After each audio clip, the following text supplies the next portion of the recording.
एक बार फिर से oFounder.net वेब पोर्टल अपने सर्वर से रिमूव हो गया है, अपने सर्वर से गायब हो चुका है। पिछली बार जब oFounder.net वेब पोर्टल अपने सर्वर से रिमूव हुआ था तो उसका कारण था कि उसके डोमेन नेम की वैलिडिटी समाप्त हो गई थी। उसके बाद उसके डोमेन नेम की वैलिडिटी को रिन्यूअल किया गया, उसके डोमेन नेम की वैलिडिटी को 1 साल के लिए बढ़ाया गया।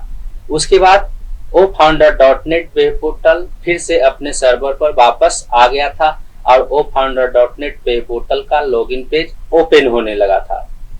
लेकिन अब जब आप किसी भी तरीके से oFounder.net वेब पोर्टल पर जाएंगे तो इसका इंटरफेस कुछ इस तरह से दिखाई देगा। यहाँ पर लिखा हुआ है oFounder.net has expire and is part free, यानी इसका हिंदी होता है oFounder.net GoDaddy.com के सौजन्य से इसकी वैधता समाप्त हो गई है और यह निःशुल्क पार्क किया जा रहा है। यदि आप गूगल सर्च के द्वारा या फिर डायरेक्ट एड्रेस बार में oFounder.net टाइप करके जाते हैं या फिर इकोसिस्टम में लॉगिन करने के बाद जब आप इकोसिस्टम के डैशबोर्ड में oFounder.net वाले आइकन पर क्लिक करके भी जाते हैं तो आपके सामने इसी तरह का इंटरफेस दिखाई देगा, जो इंटरफेस अभी आपके सामने दिखाई दे रहा है।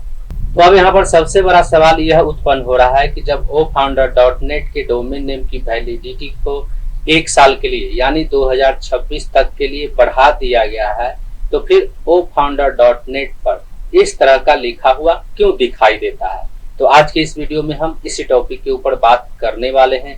नमस्कार दोस्तों, मेरा नाम है मंटन शर्मा। तो इसके बारे में सबसे पहले मैं आपको यह बताना चाहूंगा कि कोई भी वेबसाइट 4 टूल के द्वारा बनाया जाता है, जिसमें एक है डोमेन नेम, दूसरा है वेब होस्टिंग, तीसरा है टेम्पलेट और चौथा है स्टोरेज।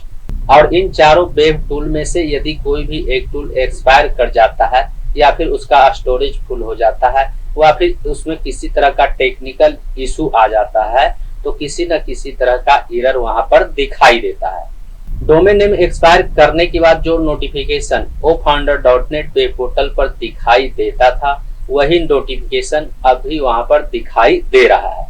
तो इसके बारे में मैं आपको बताना चाहूंगा कि डोमेन नेम के अलावा होस्टिंग भी होता है और जिस तरह से डोमेन नेम की वैलिडिटी समाप्त होती है उसी तरह से होस्टिंग की भी वैलिडिटी समाप्त होती है।